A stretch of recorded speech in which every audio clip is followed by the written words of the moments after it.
வணக்கப்பா. இன்னைக்கு நம்ம என்ன பார்க்க போறோம்னா பாசிப்பருப்புல மிளகு பொங்கல் தான் பார்க்க போறோம். அதுவும் பாத்தீங்கன்னா வரகரிசி வச்சு 1/2 கப்பு நான் பைத்தம்பருப்பு எடுத்திருக்கேன். அது வாணலில நல்லா இதை மாதிரி நம்ம வறுத்துக்கணும். இது மாதிரி வறுத்து நம்ம சமைக்கும் போது நல்லா வாசனையா இருக்கும். அதுக்காக தான் பைத்தம்பருப்பு இது மாதிரி வறுத்துக்கிறோம்.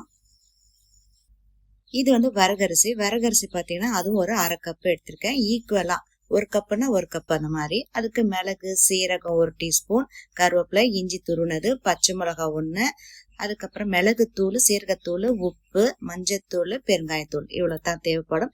கடைசியா ஒண்ணு ஆட் பண்ணோம். அது சேர்க்கும் போது இன்னும் நல்ல டேஸ்டா இருக்கும். அது என்னன்னு கடைசியா பார்க்கலாம். முந்திரி பருப்பு கொஞ்சம் நெய் விட்டு வறுத்து தனியா எடுத்து வச்சிருக்கேன். இப்ப நெய்யில திருப்பி மிளகும், சீரகம், கருவேப்பிலை, இஞ்சி, பச்சை மிளகாய் இது எல்லாத்தையும் சேர்த்து அதையும் வதக்கிக்கணும். 1 பார்ட் மாரி சீக்கிரம் ஈஸியா நம்ம செஞ்சு முடிச்சிடலாம். இப்ப 1 கிளாஸ் நம்ம எடுத்துட்டோம்னா அதுக்கு 4 கிளாஸ் நான் தண்ணி ஆட் பண்ணிருக்கேன். இதுல இப்ப பைத்தம்பருப்பு அதில் சேர்த்துக்கிறேன். வரகரிசியும் சேர்த்துக்கிறேன். அது ஒரு 10 நிமிஷம் நான் அப்படியே ஊற வச்சிருந்தேன். அது எல்லாமே கலந்து இதுல போட்டாச்சு. இப்ப நம்ம மிளகு, சீரகம், தூள் எல்லாம் வச்சிருந்தோம்ல அது இதுல ஆட் பண்ணிக்க வேண்டியதுதான். செம சூப்பரா நல்ல டேஸ்டா இருக்கும் இதுக்கு. இப்ப வெந்துடுச்சு. 10 நிமிஷம் கழிச்சுதான் இதை நான் ஓப்பன் பண்ணிருக்கேன். 3 விசில் வச்சிருக்கேன். இதுக்கு இந்த மாதிரி இருக்கும். இதுல நம்ம இதோட இருக்கிறதோட இன்னும் கொஞ்சம் கிரீமியா நல்லா டேஸ்டா இருக்கிறதுக்கு நான் என்ன ஆட் பண்றேங்கிறத காட்டுறேன் உங்களுக்கு.